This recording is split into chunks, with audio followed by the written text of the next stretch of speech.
And the suggestion that anybody in my team, whether Secretary of State, our UN ambassador, anybody on my team would play politics or mislead when we've lost 4 of our own, Governor, is offensive. That's not what we do. That's not what I do as president. That's not what I do as commander-in-chief. That was the Libya exchange in Tuesday's debate. It's going to get hot and heavy again tomorrow in the final debate down in Florida. We're back with our political roundtable. Joining me now, White House correspondent for the New York Times, Helene Cooper, who broke this Iran story, which we'll get to in just a moment. New York Times columnist, co-author of That Used to Be Us, Tom Friedman, Republican strategist, columnist for Time Magazine, Mike Murphy, and Democratic strategist, former White House press secretary for President Clinton, of course, Dee Myers. Welcome to all of you. Let's talk Libya, Tom Friedman. What are we to make of all of this? Could this be politicized any further? Well, it's obviously been totally politicized at this point. You know, David, we were talking earlier, I lived in a civil war in Beirut for over 4 years. These are incredibly messy situations. People don't show up with uniforms. David Gregory, Al-Qaeda. Mike Murphy, Ansar Islam, you know. How do you know? Exactly. You know, I mean, you can have a flash mob turn into a planned thing. You can have planned people inside of a flash mob. To me, this is an utterly contrived story in the sense that this is the end of Obama's foreign policy. I think we're missing 2 things. One is the global picture. What's gone on in the Arab world since the Arab Spring? We've seen the breakdown of what's called the Mukhabarat state. Mukhabarat is intelligence service in Arabic. And we've seen as all these states that collared all these, you know, Islamists and jihadists, for us in many cases, those states are broken down. But a new order hasn't arisen. And that's what you saw in Benghazi. But here's what's also new. And we've completely missed this story. And it's a great thing for America. Let's forget which candidate it might serve. What happened immediately a day and a half after this incident in Libya? Thousands of Libyans carrying pictures of our ambassador voluntarily marched on the militia headquarters that did this and took these guys down. That is one of the greatest successes for the United States possible. We didn't have to do it. They did it on their own. And the fact that we're not talking about that, but we're talking about how many times you used the word terrorism and did you scratch your ear like, it's nonsense. But what seems to me to be an important policy question, Dee Myers, we do know that this administration has asserted that it has done grave damage to al-Qaeda. And the ultimate, of course, is killing Osama bin Laden. But here you have chaotic situations, including in Libya, where there were questions about whether there was adequate security for a diplomatic institution outpost like this. Also, the issue of what's happened since. The fact that the FBI couldn't get in there, even to investigate because of security. And this from Stephen Hayes of the Weekly Standard, which I think we should talk about. He writes in the magazine, the man suspected of organizing the attack on the U.S. consulate, Ahmed Abu Khattala, spent 2 leisurely hours sipping a strawberry frap on a patio with a reporter from the New York Times and boasting that he wasn't even questioned by investigators from the governments of Libya and the United States. We commend Times reporter David Kirkpatrick for getting the interview, but it raises an obvious question. Why is it that more than a month after the attack, a New York Times reporter can spend 2 leisurely hours with the alleged mastermind, yet no agent of the U.S. government has ever approached him? Well, your first question was about al-Qaeda more broadly.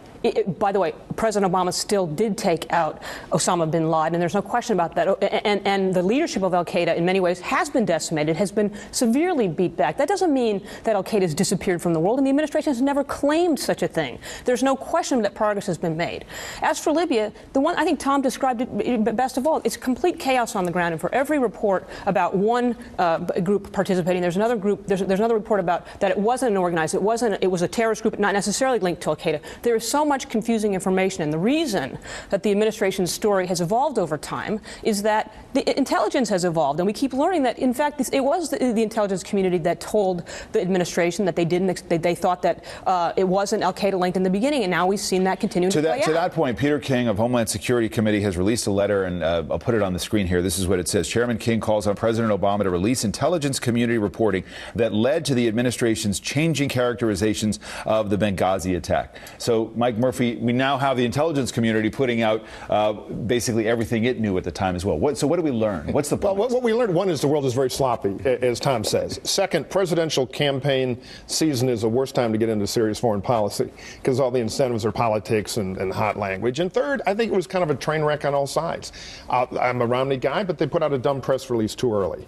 That was a bad idea. Then the administration has been wiggling all over the place of different stories. There's finger pointing. Now the permanent institution, the intelligence community, is kind of taking their shot. The whole thing has been, I'd say, kind of a middle-level train wreck. And I don't think it's going to really change the outcome of the election, but it takes the edge off all these bragging points the president's had on foreign policy. Well, it looks like there's an incompetence to it. But Helene, that's a question that I have, which is if I'm watching all of this, and maybe I'm an undecided voter, we want to find who these people are, but if I'm out there, what's the bigger point about all of this that I should be giving some serious attention to, if at all?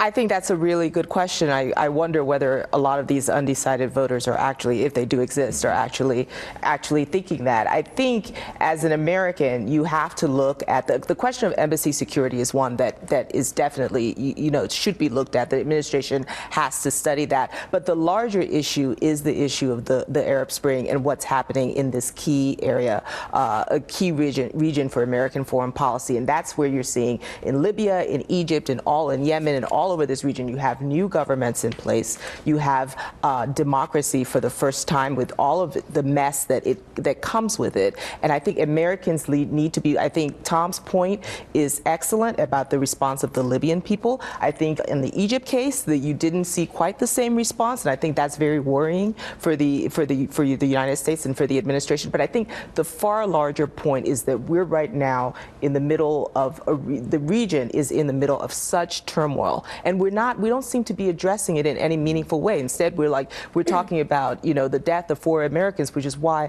while incredibly tragic, is something that I think is peripheral to what's going on right now. Well, let's go to 30,000 feet for a second, because that's the context, should be the context for this presidential debate on foreign policy. We're in the middle of the breakup of 2 giant state systems. We're seeing the failure of the European superstate in the crack-up of the Eurozone, and we're seeing the failure of the Arab nation state in the Arab world. And it's all happening at a time when the world has never been more interdependent.